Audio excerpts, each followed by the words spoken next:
Photographers are like rat boy. No woman would date them. The work that they present to our world is undignified and relentlessly tiresome. And they store a lot of cheese under their beds. Doesn't mean if 5 of them came to me for help, I'd refuse. You're a monster. All I want is the perfect camera.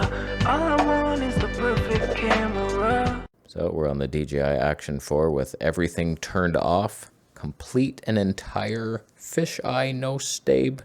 Rat boy chewed through the wires of my other cameras and I can't use it. So he sniffed out. I tried to hide them from him and he came in and he's like, oh, I found them and there's no cheese in my cameras, rat boy, leave me alone.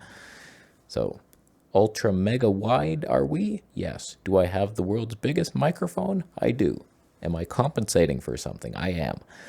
Was that your question? Hey, how's the editing when you use the EOS R? I don't have a top of the line computer, but wondering if my computer can handle the files.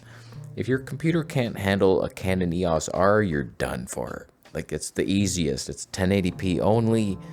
They're big files. It's all intra. It's just Canon only ran into trouble when the R5 and R6 came out, and they finally caught up to the lowest level of our industry and added 10-bit. And it's like they made it the hardest to edit codec on earth. I couldn't believe it. It's like everyone was doing 10-bit. Fuji, Canon. Oh, shit. Sony was doing it. Panasonic been doing it for years. It's like it was all easy to edit. And then Canon comes out with their, we have 8K. But even your 4K, even your HD, if you're in 10-bit 422 with your H.265 that no freaking processor can decode fast enough. So like that's the nightmare. And then they've continued the nightmare for no reason whatsoever because they have perfectly usable cinema codecs and their C70, but oh, the hammer, it's hammer time. Look, you stupid fisheye bitch. You're not welcome here anymore. You remove features for no plausible reason. You dent things. Your only saving grace is the color science. I'm standing up to you once and for all. We end it here. Back here again for advice. Fuji 23mm22 versus 18mm22 for vlogging. Wow. Oh boy. One has less elements, but also worse autofocus and performance and noisy. Other has more element, looked right on your vids. Kind of dig the narrower look, micro-contrast in mind. Which one would you get for used identical prices? That's a tough one, man. They're both like in the ballpark. I understand why you're in the situation you are because I've done the Fuji 23mm22 for vlogging and it is a bit tight, but it does look really nice. And I do believe that lens has some micro contrast 3D pop technology. So it's a good lens. The 18mm, it has some character. It's a little wider.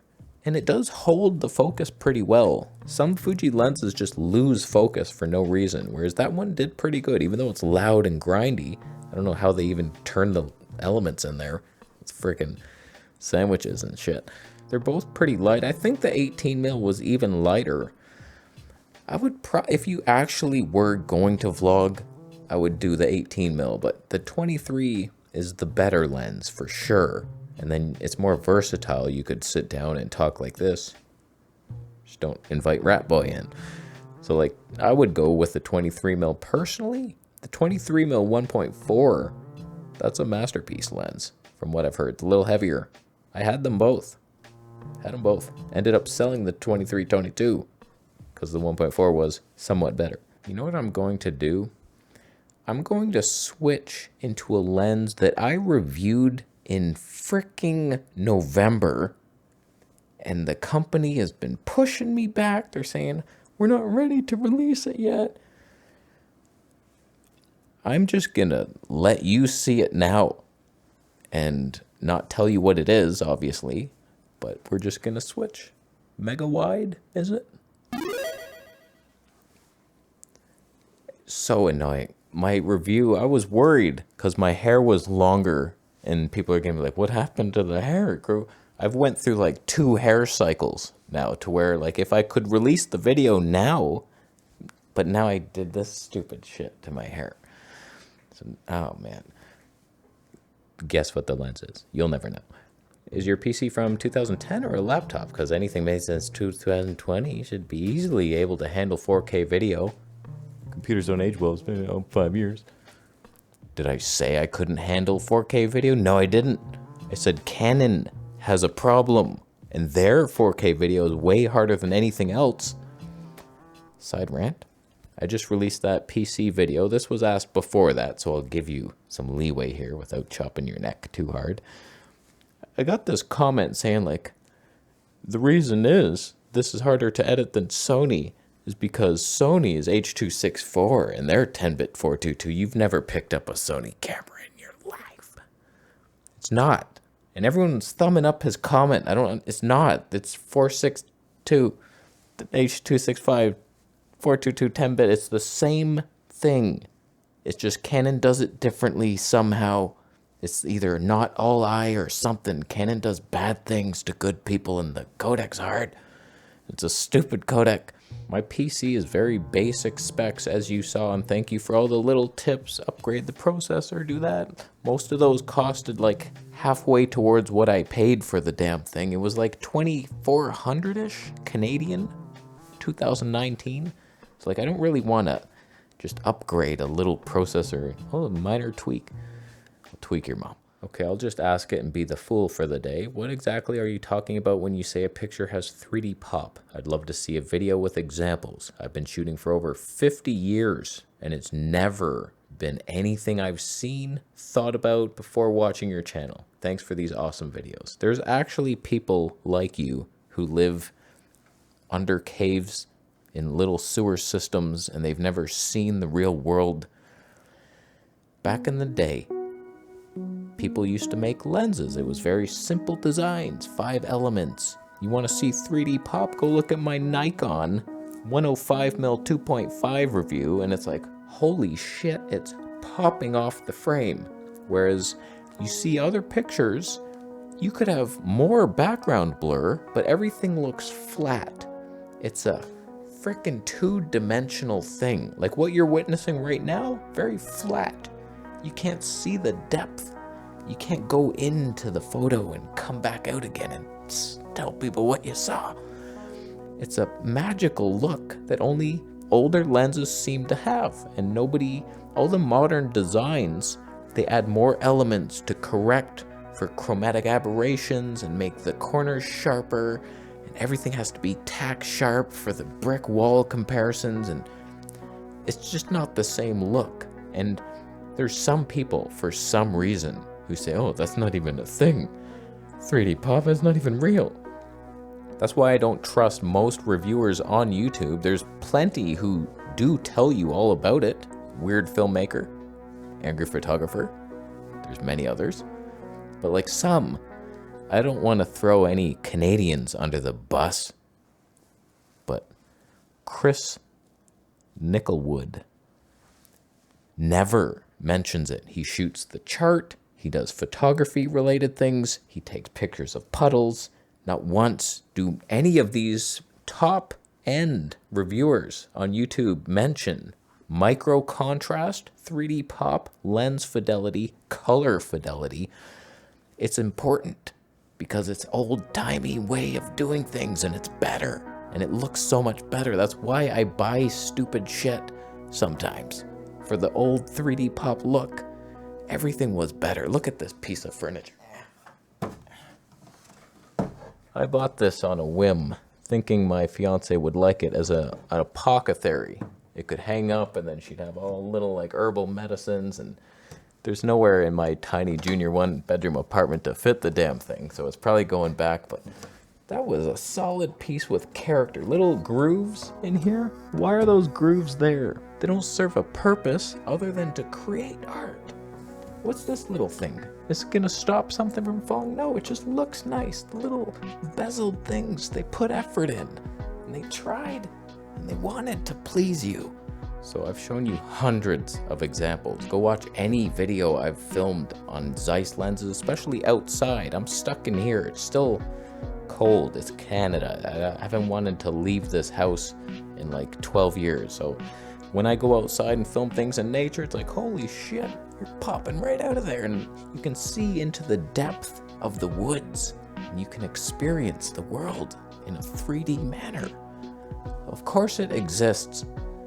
Open your eyes, you fool! I will now switch to a 3D pop friendly device.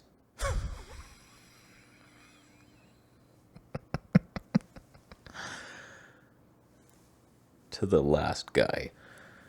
This is the pop factor you've been missing. Oh yeah, we're finally on it. 35mm 21.4.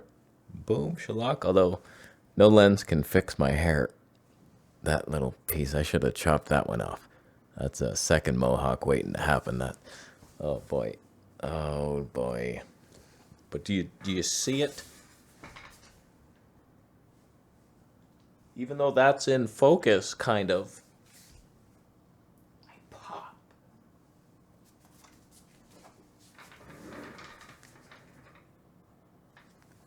Great funny video, mate. Just one question that's bugging me, so please indulge me. How come you don't use a wireless mic, you piece of shit? They don't watch anything I do.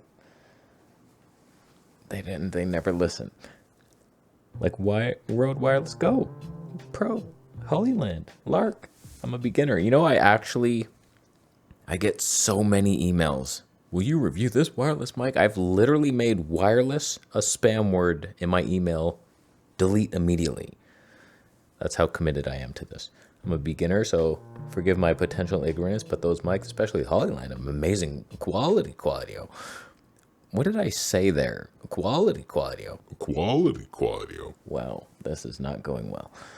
Especially the Holyland, good audio quality would save you time sync and post. Please reply if you can. Curiosity is killing me. Look, I'm paranoid. Would I wear a tinfoil hat if I had one? I would. Bluetooth is known as radiation. Do you want to go to Chernobyl and say, hey, do you mind if I sleep here? Yeah. So we're always bombarded with Wi-Fi, 5G, cell phone towers. Can you avoid any of it? No, you can't. It's all coming to you. I have a meter in here. I've tested it. Even when we had a power outage, my numbers were sky high through the roof. Like, there's no avoiding it unless you move out into the country. Even then, you're likely going to get bombarded with something. And there's many books. It's not just crazy old me saying this. There's the invisible rainbow or something. When we introduced radio frequencies, we got a bunch of pandemic-like things. Oh, everybody's sick. What happened? And then TV came and, oh, we're all sick. And it is harming us in some way, and I don't subject myself to more than I need to. I avoid what I can, and the dumbest thing you could do is use a Bluetooth mic directly attached to your neck, constantly bombarding you with radiation.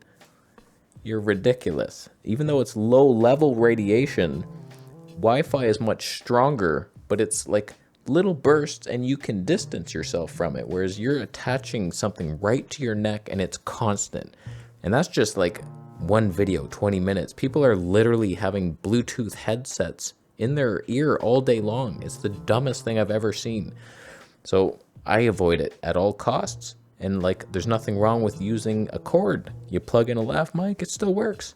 It's easier, if anything. There's no batteries to worry about. Yo, I gotta charge my receiver. Oh no. Ah. Tinfoil hats are available down below, by the way.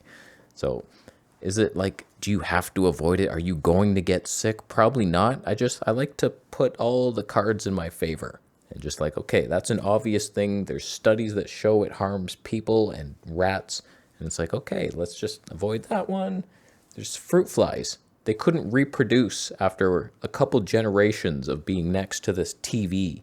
Those things blast you with radiation. So it's like, why bother?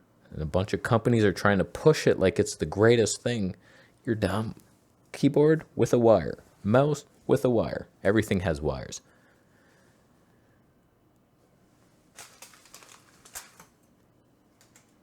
That hair, it was better with it on. What is my hairline's problem? Leave me alone. So, we had some fun today. Some lenses, mysterious ones. Did that one look good? Will I ever get to release the damn thing? Would be nice. I'd like to delete that damn video off my desktop. And then sell the lens. I can't even, I mean, I love it. Are you subscribing for more videos, Alex?